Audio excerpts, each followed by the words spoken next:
Introducing Joann Binford, candidate for County Commission District 4. All right. Hi, my name is Joann Binford, and I'm running for County Commission. I'm the only grassroots candidate that's running in the election for County Commission District 4.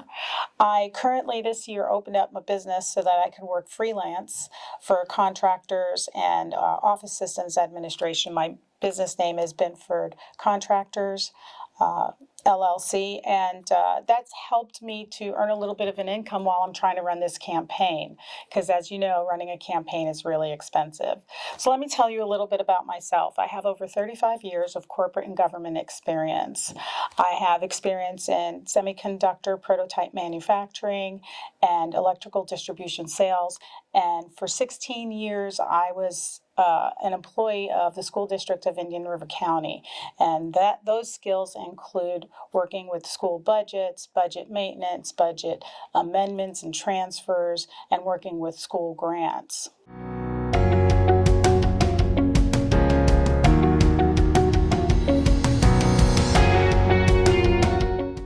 I want to be a county commissioner because I've lived here for close to 20 years now. Both my kids were raised here, graduated high school and moved on. And in the 20 years that I've been here, I've built a lot of good friendships, relationships, and I love and adore this county. And that's why we moved here. We wanted a family-oriented county, a place where you can really connect with your residents, business owners. We frequent businesses. We try to, help the mom and pop's businesses. We really love that atmosphere. And what has me running for county commission is we need a voice that's going to represent the people. Some of our commissioners have been there quite a while, and they've been focused on growth, but growth needs to be done smart and carefully. It's a whole circle of life in growth. So you have to include not just building homes, but you have to also include how is this going to affect our community. So my focus points are economy, taxes, because taxes play a big role in how you can afford a house, how you can afford to manage your finances. They play a huge role. Right now we have inflation hitting us, so it's really important. And I want to be that voice for the people. I'm grassroots. I'm right there in there with the people. I've been a middle class. I even was a single mom raising my daughter here, so I know the struggles on a middle class income. So that's really what's driving me. I really want to have a partnership between the county commission and the people. I think it's really important, and I think that could be improved in the county commission, and I'd like to bring that forward.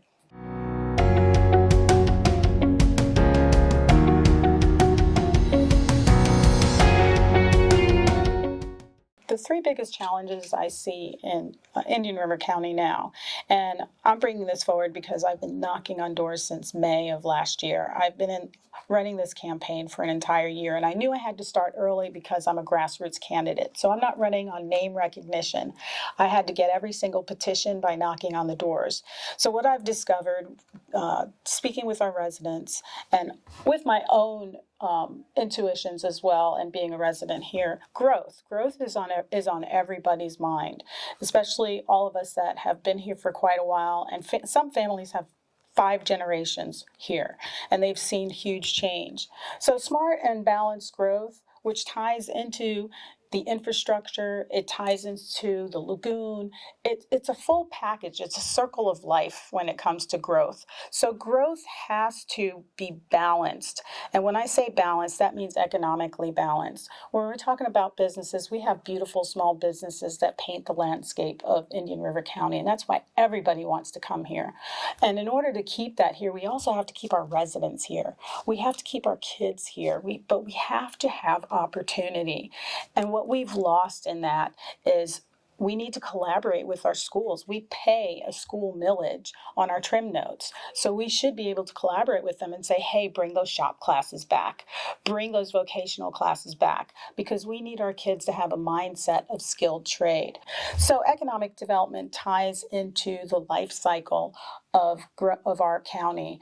A lot of homes are being built, but we need to focus on the economic part of it, and that includes businesses, bringing jobs here. Our county's residents that have been here for decades have started businesses here. They've been farmers, and they've moved some of their businesses over the county line to Brevard County, we've actually lost good potential companies that could bring lots of trade jobs. And these companies, I want you to realize, they don't just include one skill level. They can include a special trade, and whenever you're manufacturing something, you're going to need a secretary, you're going to need a receptionist, you're going to need a custodian, you're going to have all these other jobs combined in that one company, and it can grow here. But we're getting that reputation that, hey, Indian River County, it's untouchable. We can't set up a business there without going broke. And we need to work on that. We need to find out what those obstacles are and remove those obstacles. We need to be competitive. We need people to say, hey, we're going to bring those jobs there.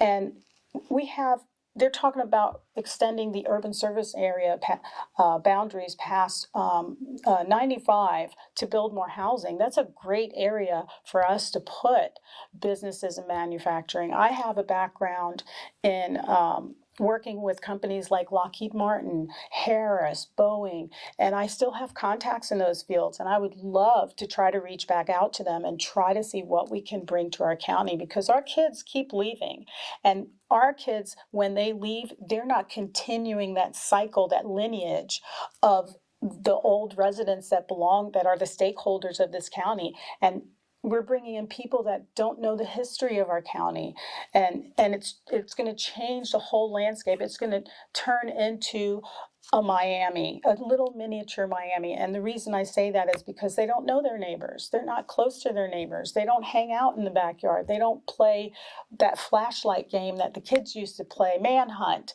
It's such a warm, loving, great community. That's why everybody's coming here. We have everybody. A lot of people here still do staycations. Why do you want to go anywhere else? You've got the Treasure Coast.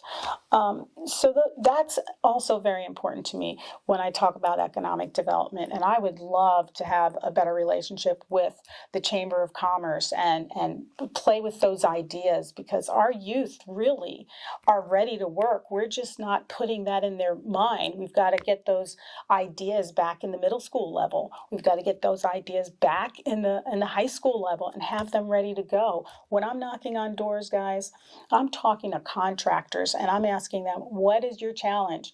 Skilled labor. We don't have people that we can train and stay on the job. They don't have the mindset for skilled labor. We need to change that, and we can. We can do that together, and we can make the change, and we can make this county even greater and better than it already is. Okay, the next thing what's really important here is inflation. And I know this is nationwide, but we've got to focus on it in our county. Inflation is hitting us hard, and without having these lucrative jobs with good competitive wages, we're going to see a decline in our housing, a decline in the quality of life of a lot of people in our county. What I also want to say is, in regards to inflation, is we need to focus on limited government. During my campaign, I fought the Children's Trust, and the Children's Trust was to create government. Right now, the Children's Trust works off of our general budget, and it's working magnificently. We don't need to be locked into a 12-year contract where the voters, if they're not satisfied, can't vote something out. So that's an example of creating government. We don't need to do that to our taxpayers. We need to alleviate whatever we can and promote business, promote jobs to come here, so that quality of life has a lot to do with your work. It has a lot to do with what you have to offer. So if people are struggling, they don't have time to volunteer for the lagoon, volunteer for the turtles. They don't have time to participate in their community to make it better. When people are struggling or living paycheck to paycheck to paycheck, they can't help those nonprofit agencies. They can't participate. They can't share what they can offer as a person to help our community. So it's really important to make sure all of our residents have those opportunities, that jobs are competitive. We can't just rely on the big major companies that we have here, like the Sheriff's Department. Not everybody wants to be a sheriff. Not everybody wants to be a police officer. Not everybody wants to be a fireman. Those are all skilled trades, but not everybody wants those kind of trades. We have so many more trades, and if you visit the Chamber of Commerce, you will find out all those trades. grades. And we need to move forward with that. We need to make our county economically strong and people strong. So I will push hard to increase our economy. I'll push hard for jobs. I'll push hard for all of the municipalities to work together, to collaborate, because I know all the municipalities here love the Treasure Coast and they really want to do what's good for the people. I'm here to represent you. I'm an open book person. I'm easy to approach. I'm approachable. I'm principled. I'm a constitutional conservative, so all my decisions are going to be principled and conservative with Constitution in mind to protect your liberties, your life, and your freedoms, and your ability to pursue happiness in our county. So elect Joann Binford for County Commissioner, District 4. Visit my website at joannbinford.com. That's joannbinford.com, and learn more about this candidate. I hope to get your vote. Thank you.